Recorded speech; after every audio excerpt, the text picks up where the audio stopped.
Coming up on Transformers University, in the US, Optimus Prime and Megatron may be gone, but in the UK, they're about to get one heck of a send-off as we dive into an exclusive story arc from the other side of the Atlantic. It's all happening right now on Transformers University.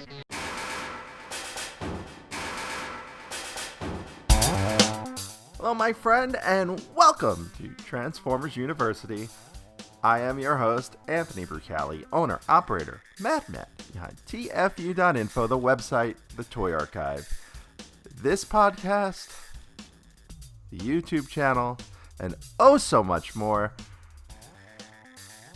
And in episode 94, my goodness, we're at episode 94. We are going to head back to the UK and cover Marvel UK's Transformers run from issues 96 to 104.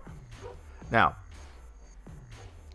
this story takes place between US issues 23 and 24. So if you remember, issue 23 is the Battle Chargers issue where Runabout and Runamuck decide to graffiti the Statue of Liberty. And issue 24 is the Game Over story where we experience the death of Optimus Prime in the US comic. Now, according to our friends over at tfwiki.net, Simon Furman wrote this story knowing what was coming from the US continuity, right? Because it was published months before here, and wanted to give Optimus Prime and Megatron one last hurrah. Oddly enough, when you think about it, right? Optimus versus Megatron is kind of a rarity for Transformers comics from this era. They don't square off that much. Optimus Prime spent most of the early US run as a disembodied head captured by Shockwave. Megatron ended up stuck in gun form and hanging out with mobsters. So they didn't really face off against each other all that much in the US comics, as opposed to, say, the cartoon, where they kind of went head-to-head every episode. So this arc takes place over the course of 9 issues. It's really a 10-part story. You have issue 100 in the middle, which is kind of a double-sized issue. It's not like a fully double-sized issue, but it's close. And we're going to talk all about it on the other side of this. Hey, want to help out this podcast or the website TFU.INFO? There's a number of ways you can do it. Let me tell you how. You can help us directly by joining our Patreon and enrolling as a student at Transformers University. There, you'll get early access to the podcast as well as exclusive behind-the-scenes peeks and perks for as little as $1 a month. Sign up is quick and easy. Just swing on by to www.patreon.com/TFUINFO. Another way you can help us is by using our Amazon link, www.tfu.info/Amazon. Type that into your browser whenever you want to shop at Amazon, and a portion of what you spend will be contributed back to us. It's that easy. Finally, you don't become the world's longest running transforming toy archive without some help from other fans. We're always on the hunt for photos of figures and accessories we're missing from our pages. If you'd like to contribute, go to tfu.info/help for a list of what we need, or send an email to info@tfu.info. tfu.info, the Alpha Trion and Omega Prime of transforming toys. Now, back to the show. And we're going to start with Marvel UK issue number 96. Story entitled Prey. No. Oh yeah, we pray. No. Prey, Mr. Hammer. Written by Simon Furman. Art by Will Simpson. Colors with a U by Stephen White. How have I not noticed that the guy that does colors, his last name, that is the absence of color. Letters by Anne Half a Cree, Half a Skrull. Edits by Ian Rimmer. And the cover here by Jeff Anderson. Man goes into cage, cage goes into salsa. Sharks into salsa. And this cover features Optimus Prime being attacked by an unknown assailant. The story starts out with Optimus reviewing recent battles of the Autobots, and he's disheartened by the Autobots' inability to lead without him. We see what happened with the Battle Chargers. We see a lot of what happened in the Target 2006 story arc, and Optimus believes they shouldn't have teamed up with Megatron in order to defeat Galvatron, and he believes that he needs to sacrifice himself to destroy the space bridge. He sees the space bridge as a direct threat to the Autobots, but he fears for what the Autobots would do without him. So he concocts a plan. We cut to Wyoming, where the Decepticons are, and Megatron is busy beating up Motormaster. Simon Furman does a good job here of casting Megatron as being paranoid, which is something we're going to need him to be when they resume the U.S. storyline for issue 25. Soundwave suggests Megatron should bring in hunters to flush out Optimus Prime, and those hunters are the Predacons. Shockwave is spying and sees this as a move that will help him eliminate Megatron. We cut back to Optimus Prime, and his plan is to go on a recon mission alone. He has filled in Wheeljack to his plan, and Wheeljack has loaded a surprise in Optimus Prime's trailer. What the bigger plan is, we're not privy to just yet. Now, the Predacons are brought in early comparatively to their appearance in U.S. issue 25, so there's some continuity things that are going to have to be ironed out before the end of this whole story arc. The Predacons are brought in. Optimus Prime is en route in his recon mission, and he is spied on by Laserbeak. Shockwave cuts a side deal with Razorclaw, and Optimus, while he's driving to his location to set up his plan to trick his fellow Autobots, is fired upon early. He transforms, he loses his gun, and he's surrounded by Megatron and the Predacons. And so this sets up the next issue, which is Marvel UK 97, Prey. Oh yeah, we pray. No, not that one. Part 2. This story, once again, written by Simon Furman. Art this time by Jeff Anderson. Letters by Annie Half a Cree, Half a Skrull. Colors with a U by Steve White, The Absence of Color. Edits by Ian Rimmer. And a cover here by Jeff Sr., which features the Predacons in their beast modes. We also see a price increase on the cover of this issue from 30 pence to 32 pence. And there's also the U.S. cover on the price, U.S. and Canada. I didn't know these were available stateside as a kid, or even really going into this podcast. So that's pretty cool. And the story starts with a time jump forward. It's a nice touch by Furman, and it's something he's going to use a lot over the issues we're covering today. Optimus Prime has lost his weapon, he's lost his communicator, and the Predacons are hunting him. There's a lot of action in this story, which is really nice. Prime fights the Predacons, he fights Predaking, and he's waiting on Wheeljack to enact his plan to bring the Autobots to this location. So he's basically waiting for backup that doesn't know it's backup.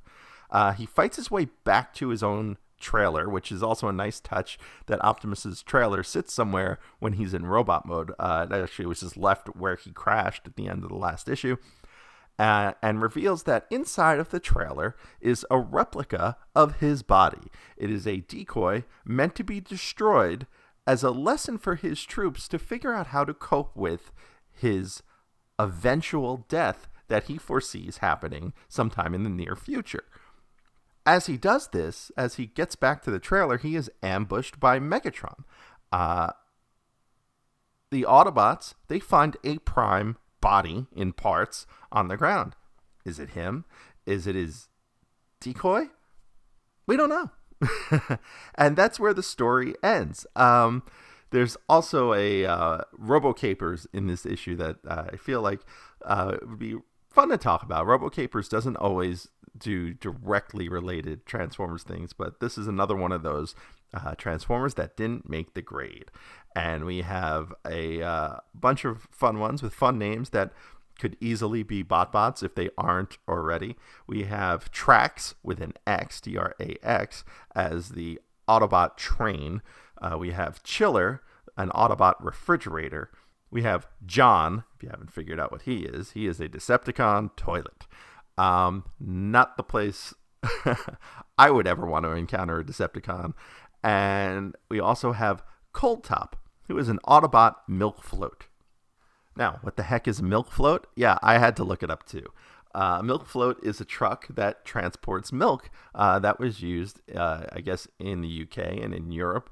It's kind of a cross between like a flatbed and a box truck. If you pictured like a box truck, like a UPS truck or a U-Haul, but without the sides on the box and milk in cartons, in crates in the middle, that's kind of what you get. They were electric vehicles, and they had a top speed of 16 miles an hour. Now, at a full 16 miles an hour, we will head on over to Marvel UK number 98, entitled The Harder They Die. Written by Simon Furman, art by Jeff Sr., letters by Anne Half a Cree, Half a Skrull, colors with a U by Stephen White, The Absence of Color, edits by Ian Rimmer, and a cover here by Phil Gascoigne. Now, this one features Megatron on a destroyed Cybertron saying, "Home, sweet home." Now, we jump forward in time once again. We're on Cybertron, and a Decepticon is about to kill Outback, the Autobot Minibot. Optimus grabs this Decepticon, throws him. Turns out he accidentally impales him and kills him. On Earth, the Autobots are picking up the pieces of Prime. Clearly, it is the decoy, and they think he is dead. Prime and Outback part ways on Cybertron, and we see Outback's Cybertronian mode. And this is just another great touch in one of these stories, because that's one we never saw in the cartoon. It's one we definitely didn't see early on in any of the comics, because Outback is a 1986 character. So it's neat seeing another Cybertronian mode, certainly one that could always be done in toy form, and then you kind of sneak a Brawn out of that too, right? Also on Cybertron, Megatron is at Darkmount talking with Straxas. Turns out Straxas is not dead. He is just a head inside of kind of like a tube, or like, I don't know, like an aquarium. He's in some sort of liquid floating around. Think Futurama, but bigger. Megatron recounts the end of his fight with Optimus. It turns out the Predacons turned on Megatron instead of trying to kill Optimus Prime. Megatron blew up the decoy, and Prime and Megatrons fought at the space bridge, and Prime threw himself through with Megatron in hopes of exploding the space bridge in kind of a sacrificial way. Elsewhere on Cybertron, Optimus Prime returns to a ruined Iacon. What we also find out from Megatron is that he sent out a message to stir up a rumor that Optimus Prime, running around Cybertron right now, is a Decepticon imposter. We then find Optimus Prime returning to Iacon, where he gets attacked, disarmed, and arrested by a Guardian and the Wreckers. And that'll take us to Marvel UK number 99, entitled Under Fire, written once again by Simon Furman, art by Jeff Anderson, letters by Anne Half a Cree, Half a Skrull, colors with a U by Stephen White, The Absence of Color, edits by Ian Rimmer, and cover by Lee Sullivan. This one features Optimus Prime facing an Autobot firing squad, with Ultra Magnus offering one last request. And he's holding a sword, which is really weird. It's also in the beginning of the comic, and the sword is really never seen again. It's never been included with any of his figures. It's an odd touch.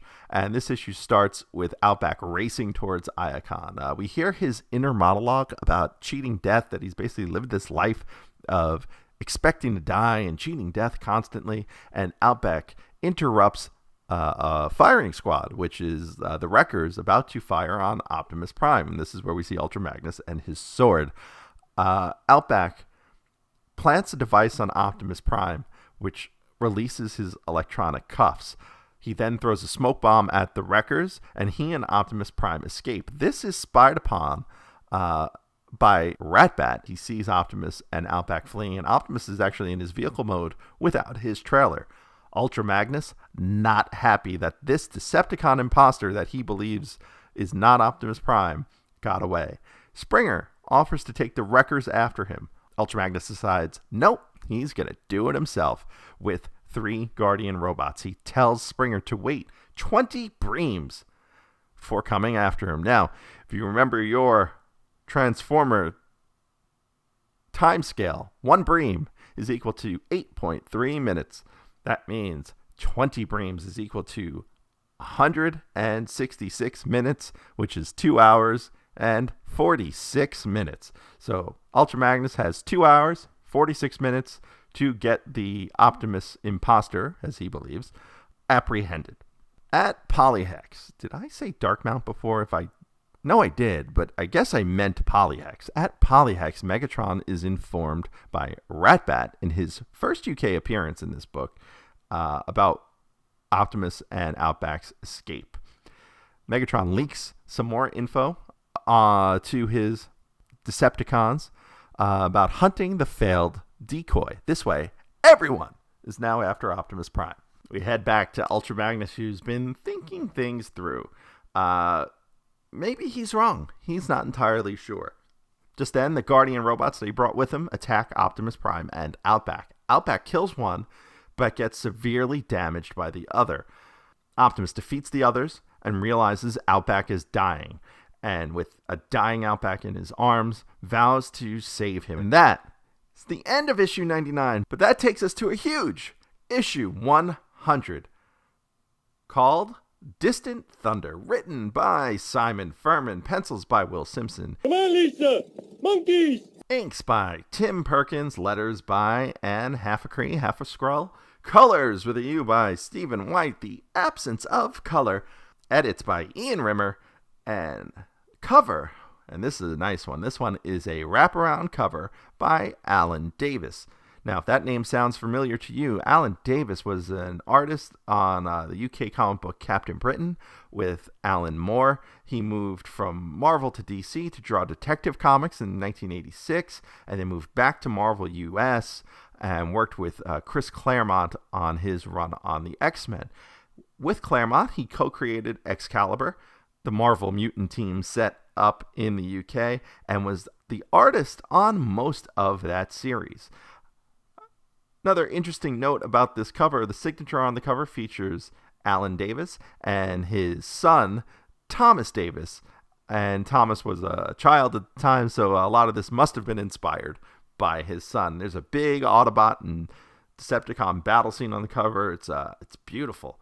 Lots of 84 and 85 Autobots just duking it out. There is Headstrong on here, so at least one Predacon made it.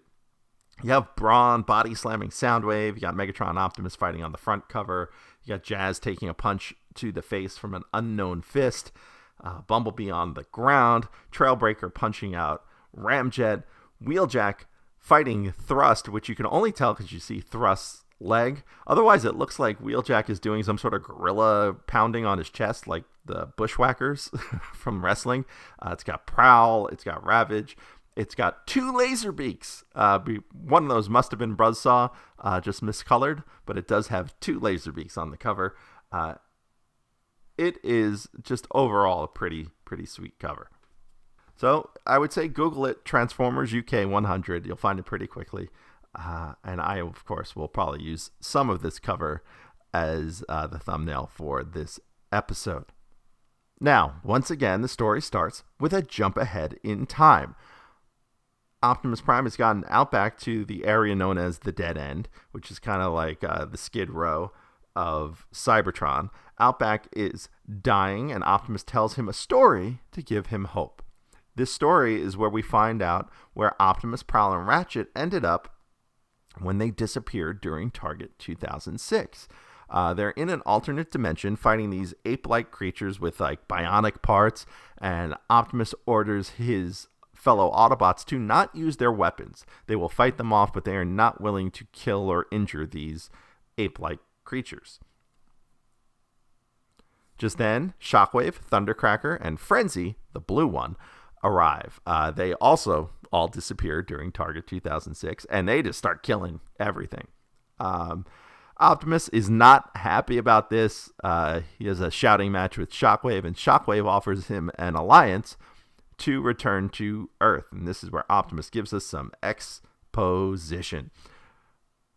The Autobots are fighting a race called the Cloran against invaders led by a fellow by the name of Zanag.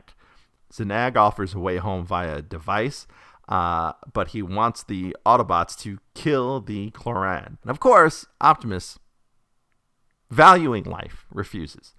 Shockwave, being the logical madman he is, says, that's stupid, and he goes and cuts a deal with Zanag. The Decepticons then attack the Autobots, and Optimus, he kind of knew this was coming, and the Autobots were prepared. They defeat the Decepticons, and Optimus realizes what is going on. He realizes everything they're viewing, the Cloran, Zanag as the maniacal despot, this is all an allegory for their own war. Zanag threatens Optimus Prime, but Optimus refuses to fight him. Zanag attacks Optimus Prime, damages his size, but Optimus still chooses not to fight. Zanag goes for the killing blow, and his blow goes right through Optimus Prime. He disappears, and the Autobots and Decepticons are now somewhere floating in space like this. Turns out they have these parasites on them, and these parasites are feeding on their emotions. But we find out that Optimus Prime is actually damaged, and the interesting thing here is because he has this wound in his side that he sustained in this story that eventually gets treated in UK issue 89 after Target 2006, which is US issue 21. But this is also the injury and the same spot he got damaged in US issue 19, but because there's that gap in the story, he was repaired in the UK and then gets damaged again. Whereas in the US story, the repair in issue 19, well, the damage in issue 19 that is repaired in 21 happens shortly thereafter. So just a neat little touch here by Furman to make sure that Optimus has the same amount of damage coming into when he left in Target 2006 into this flashback story told in issue 100. Now, back at the current time on Cybertron, the Wreckers arrive, and Optimus surrenders, but asks them to save Outback. Ultra Magnus also shows up with Emirate Zaron, and Zaron confirms Optimus Prime's identity. And that is the end of this book, and there's also a contest in the back for Alan Davis's cover, which is something we'll see again in the US book later on, but I like that. It was a mail-in contest. There was over 100 Transformers toys to be won. 5 grand prize winners would win both a Rodimus Prime figure and a Wreck-Gar figure, and the other 95 would win an Autobot mini vehicle. All you had to do was rattle off a list of everyone that was on the cover. According to the silhouette part of the contest, there were only 14 characters on the cover. It turned out there was 17 characters on the cover, and some kids even made sure to write in the extra characters. Moving on to Marvel UK number 101, story entitled Fallen Angel, Part 1, written by Simon Furman, art by Jeff Sr., letters by Annie Half-Cree Half-A-Skrull, colors with a U by Stephen White, The Absence of Color, edits by Ian Rimmer, cover by Lee Sullivan, and this cover features Galvatron and his face, basically just a good close-up of him, with the word bubble, I'm back, and I'm mad. And that's a nice play on words. Is he angry or is he crazy? Well, we'll find out soon enough. On Earth, Skids leads the new Autobots that have made it to Earth towards the Ark after their rat problem. Perceptor, Blaster, Cosmos, Beachcomber, Seaspray, Powerglide, and Warpath are with Skids until Skids suddenly disappears. Elsewhere, Centurion, you remember him, he finds Galvatron, and Galvatron quickly destroys Centurion. Galvatron actually thought Centurion was Rodimus Prime, and then comes to his senses. He recounts the activity before his time jump, which is actually just after Transformers, the movie, when Rodimus Prime threw him out of Unicron.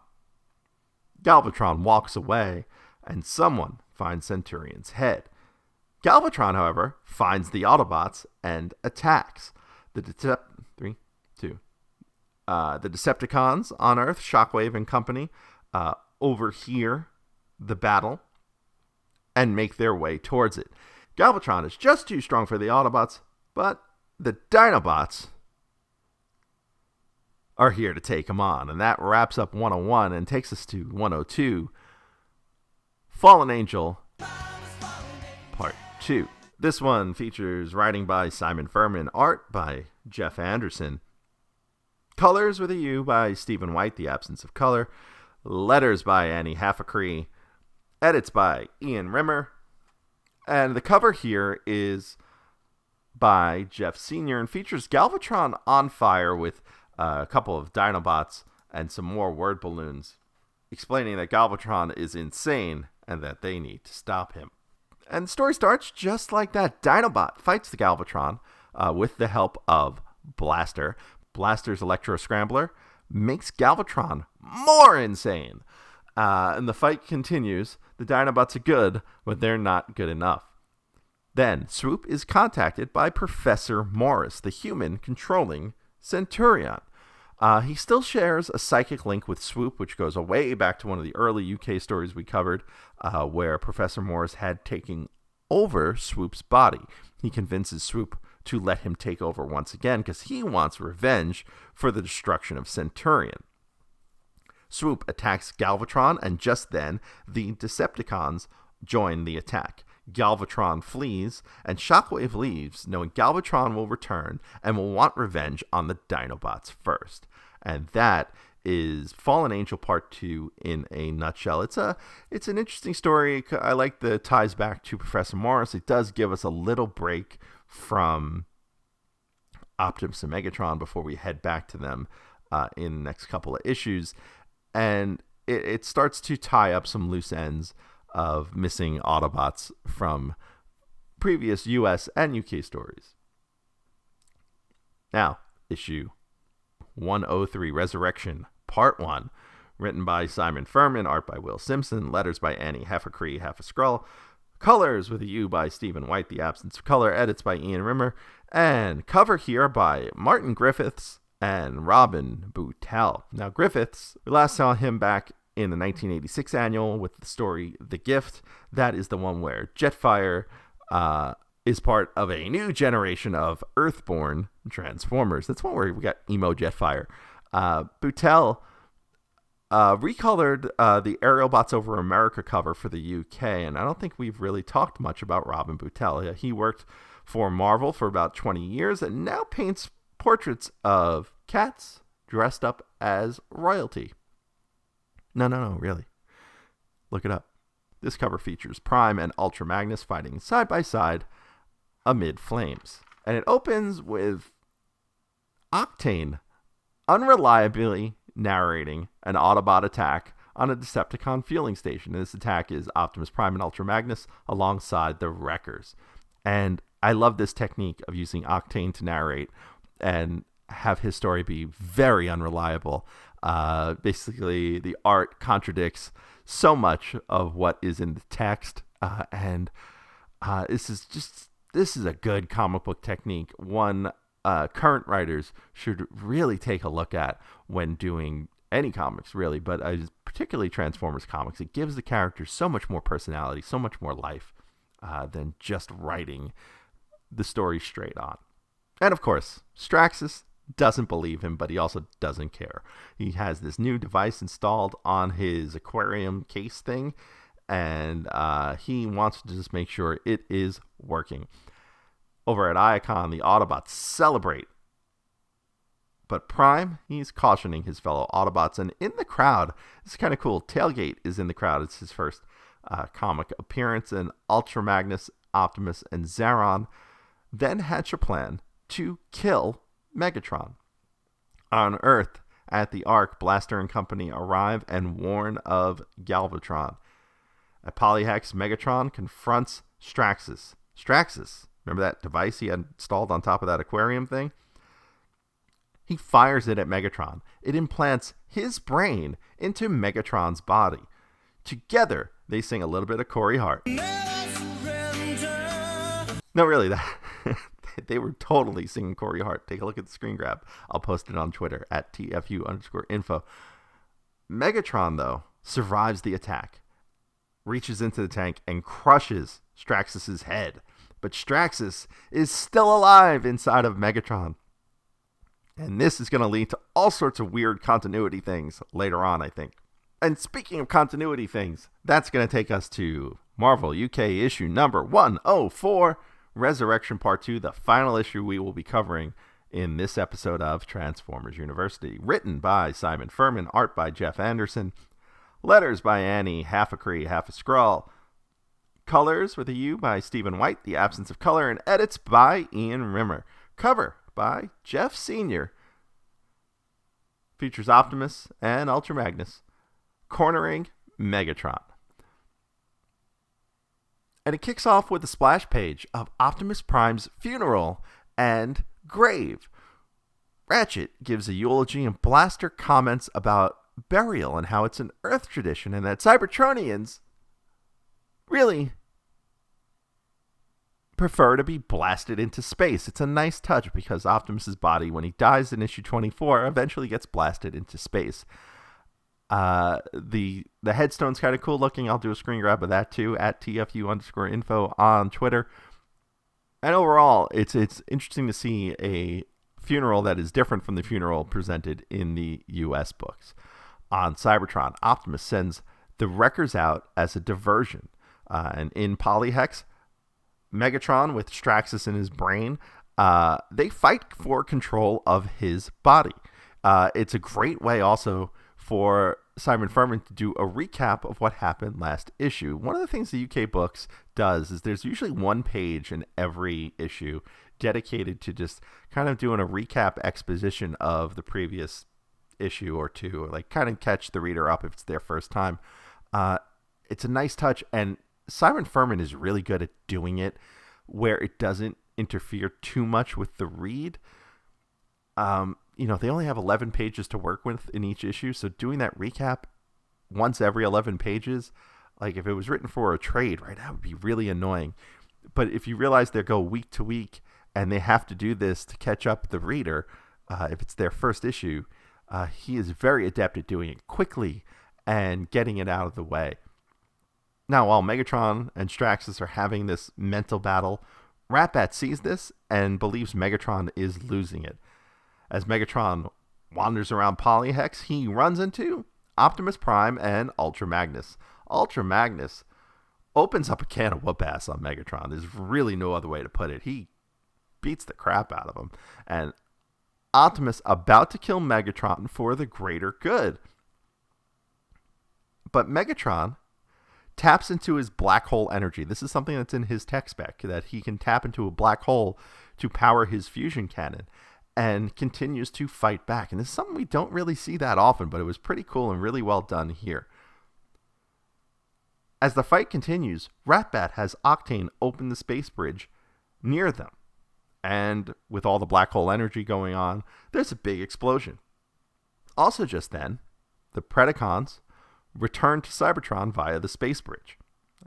I guess that's kind of like before the explosion. I don't know, maybe my notes might be a little off here, but I guess it's kind of weird how like it all happens at the same time. Megatron is back in Wyoming, and he can't remember anything of what happened. He can't remember the Predacons betraying him. He can't even remember the Predacons. And doesn't remember anything that happened before going after the Autobots. So he doesn't remember Shockwave betraying him. And this kind of perfectly resets the story to set up issues 24 and 25 from the US continuity as the next batch of stories in the UK continuity. Optimus returns to the Ark. He's impressed by his headstone and what the Autobots have done for him. And we also find out that Ultra Magnus is now on Earth, blown through the space bridge during the battle. And a couple of thoughts here about this arc overall, this storyline overall, and these 9 issues overall. First off, the ending with Ultra Magnus being on Earth and Galvatron being on Earth. this sets us up very nicely to have them play around on planet Earth when the UK wants to do other stories in between the US stories. The other thing I wanted to talk about is the writing of Optimus Prime here. Now, I think Simon Furman has, and probably still does, write the best Optimus Prime out of anyone. I've been very vocal in terms of I don't like how John Barber wrote Optimus Prime for the most part, and I love how he wrote a whole bunch of other characters, but Optimus Prime is probably his biggest weakness. The current Netflix series for War for Cybertron Siege, I don't like how Optimus was written there. Even Transformers the movie, for the most part, I mean, Optimus plays such a small role in the grand scheme of the film. He's only in it, right, for the first 15 minutes, and most of that he's fighting. I don't think, that on its own encapsulates a well-written Optimus Prime. The cartoon Optimus Prime seems to be overall fairly well-written. He has a fairly good sense of what he is. Furman probably is the best comic writer to put that to the page and expand on that. Because while Optimus in Furman's writings has his doubts about his team, about his leadership, he never doubts in the fact that he must protect life at all costs. He never doubts in the fact that his life is smaller than the lives around him, that he is willing to give it all to save one. And Furman nails that here. He nails it with Prime not knowing if his team has a leader better than him. Like, he's still confident in his leadership, right? He does this with Prime saving Outback. That Outback's life means more than his. That he will not just try to save his life by bringing him somewhere, one, to be safe, two, that he's willing to turn himself in to the wreckers to save his life, but also in between, telling him a story to keep his spirits up. He also tells him a story about how he's protecting life in an alt universe that doesn't actually exist because he was being fed on by a brain parasite. As I'm recording this episode, it's September of 2020 that I'm recording this. It'll probably be in your ears in October of 2020. I don't know if there's anyone out there right now writing Optimus Prime as well as Simon Furman, including Simon Furman, who's currently writing a series where I don't like how he's writing Optimus Prime. I don't think there's anyone who's written Optimus Prime as well as Simon Furman had back then. Now, I could be wrong. You could have some ideas or disagreements with what I'm thinking, and I want to hear from you. So leave a comment below if you're watching on YouTube. If you're listening to the podcast, please hit me up on social media at TFU_info on Twitter or anywhere else that you find TFU.info online. Twitter's usually the best way to get in touch with me. And for more on just how to get in touch with me and the show and ways to help, give this a quick listen, and then we'll talk about what's coming up in episode 95. Thanks for listening to the show. Stick around to hear what's coming up next episode, but first, I want to fill you in on a few ways you can stay in touch with the show. Want to be on the show? Leave us a voicemail at 702-763-4838. That's 702-POD4TFU. Or send an email to info@tfu.info. Be sure to catch us on Twitter at TFU_info and on Facebook and Instagram under the username TFU.info, all one word. Also, please subscribe to our YouTube channel, youtube.com/TFU.info, where we post all of our podcasts plus special video segments, reviews, and live coverage of Transformers-related events such as New York Toy Fair and New York Comic-Con. I hope you enjoyed this episode. Please visit us at www.tfu.info, the world's longest-running transforming toy archive. And yes, that wraps up episode 94 of Transformers University. Next time on the show, we're going to dive back into the 1987 toy line. We did the Autobots. Now let's do the Decepticons. We'll check out the 1987 North American Transformers toy line, the Decepticon side. All of your favorite evil robots from the planet Cybertron and even the planet Nebulos next time around on the show. Until then, I am your host, Anthony Brucali, owner, operator, madman behind TFU.INFO. Till next time. See ya.